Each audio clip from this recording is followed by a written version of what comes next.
बताना चाहूंगा, महारानी दुर्गावती जब अकबर ने हमारी गोंडवाना साम्राज्य पे हमला किया और यहाँ के मालवा के शासक बाज बहादुर ने अकबर से मिलकर महारानी दुर्गावती के शासन पर हमला करने की कोशिश करी, तो साथियों हमारी महारानी पीछे नहीं हटी कि हमारा गोंडवाना साम्राज्य बचा रहे।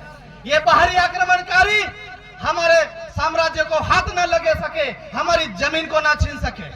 लेकिन आज की मेरी महिलाएं उन्हें आक्रमणकारियों के साथ में मिलकर उनके पंडाल में आरतियां करने जाती है, उनके साथ में बैठकर आरती करती है, उनकी थालियां तोड़ती है, उनके दिए हुए कपड़े को पहनती है।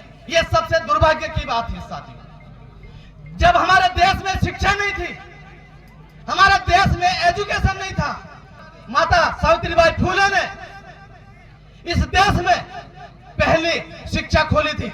1848 में हमारे देश में पहला स्कूल खुला था। वो दिन हमको नहीं भूलना चाहिए।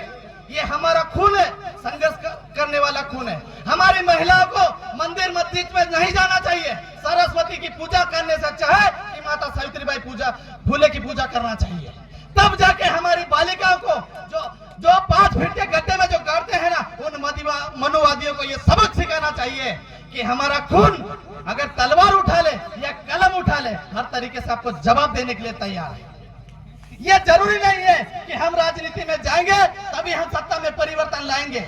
अगर जिस दिन हमने ठान लिया कि इस ग्राम सभा में फैसला होगा, तो ये जितने भी मनुवादी लोग हैं, जो सांसद विधायक हैं, एक तरफ से लाइन में लग जाएंगे। ये कानून बोलता है, मैं नहीं बोलता हूं, क्योंकि हम बाबा साहब के वंशज हैं। आपको बताना चाहूंगा कि जिस राम की हमारे क्षेत्रों में कथा होती है, उसको लल्ले सिंह यादव ने कोर्ट में चैलेंज कर दिया। ऐसा नीच और बेकार आदमी कहीं पर भी नहीं आपको मिलेगा। ये हमारे समाज के महापुरुषों का योगदान रहा है। लेकिन पढ़ेंगे कौन? जो आपके बीच में जो कथा कथित जो ब्राह्मण आपके बीच में आता है और आपको कथा में आपके समाज को गलत दिशा में लेके जाता है, वो आपको ये नहीं बताएगा कि यहाँ के जो मूल मालिक है, उनकी जो जमीन है, यही 3% लोग खत्म कर रहे हैं। आपने हमारे गुरु, हमारे माननीय प्रोफेसर साहब लक्ष्मण साहब ने कहा था कि अगर इनका इतिहास देखना है और इनकी जनसंख्या देखना है तो जातिगत अभी जनगणना बिहार में हुई है, वहां पे इनकी औकात बता दी कि 3% ब्राह्मण इस देश में। तो ऐसे पूरे देश में मिला के 3% है, लेकिन ये आंकड़ा फिट हुआ कहां पर? बिहार में।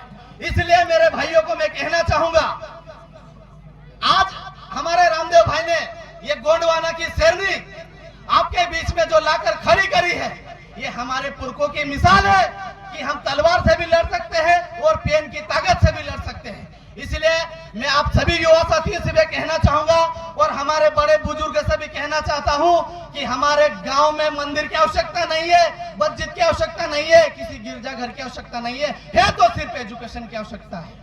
ये सरकार नहीं कर रही है तो इसी सरकार को उखाड़ के फेंकने की जरूरत है। इसीलिए हमारे रामदेव भाई ने ये कार्यक्रम करा है कि ताकि इस मनुवादी विचारधारा को, हमारे फड़ा फेन सेवा जो हमारे पुरखे हैं, उनकी विचारधारा को लाना है और मनुवादी सरकार और मनुवादी विचारधारा को हमारे गांव की जमीन से इनको खदेड़ के रखना है। यही मेरी बात को विराम दूंगा। हमारे बड़े भाई भी यहाँ पर आए हैं। आप सभी को जोहार। जय आदिवासी।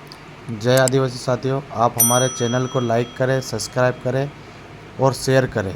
बहुत बहुत धन्यवाद। जोहार।